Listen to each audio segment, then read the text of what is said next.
Hello বন্ধুরা, আজকে মাঠে নেমেছিল Mohun Bagan super giant versus Rafsan. Mohun Bagan কিন্তু আজকে ড্র করে মাঠ ছাড়লো রাফসানের এগেনস্টে। দুটো দলই পেয়ে গেল 1 পয়েন্ট করে। দুটো দলই 1 পয়েন্ট করে নিয়েই আজকে মাঠ ছাড়লো। তবে জেতা ম্যাচ মাঠে ফেলে এলো মোহনবাগান, তা বলাই যায়। তিনটে গোল মিস, দিমিত্রি পেত্রাতসের একটা মিস জেসন কামিন্সের, একটা মিস লিস্টন কোলাসো। তিনটে 1:1 পজিশনের সামনে গোলকিপারকে পেয়েও গোল মিস করলো মোহনবাগানের ফুটবলাররা।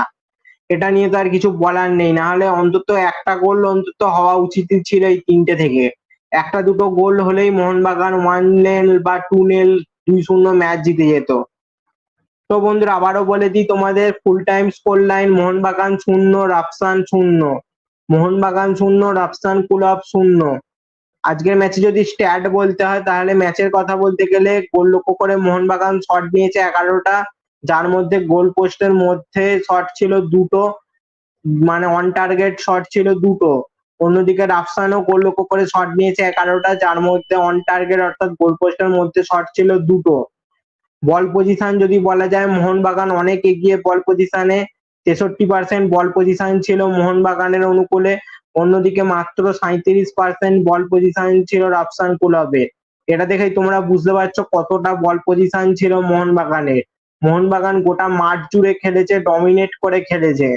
তারপরেও কাজের কাজ গোলের দেখা পেল না মোহনবাগান। পাস যদি বলি, 484টা পাস খেলেছে মোহনবাগান। অন্যদিকে মাত্র 287টা পাস খেলেছে রাফসান।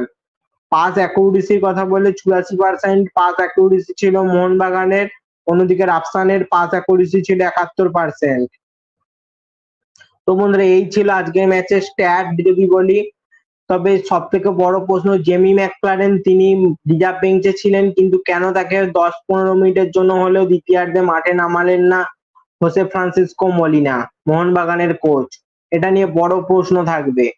মাঠে নামানো তো উচিত ছিল, রিজার্ভ বেঞ্চে যেহেতু আছে জেমি ম্যাকলারেন, তাহলে তো তাকে মাঠে নামানো উচিত ছিল জেমি ম্যাকলারেনকে।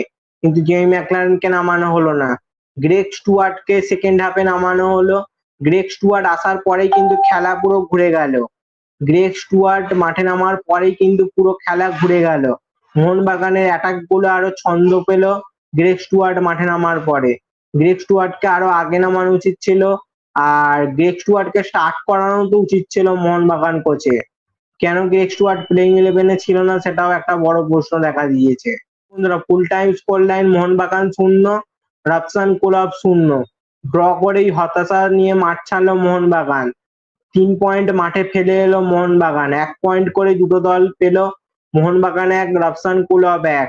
তবে রাফসানের যদি অ্যানালাইসিস করতে হয়, তবে তাদের অ্যাটাকিংটা অতটা স্ট্রং না হলেও ডিফেন্সিভলি কিন্তু অনেক স্ট্রং ছিল রাফসান ক্লাব।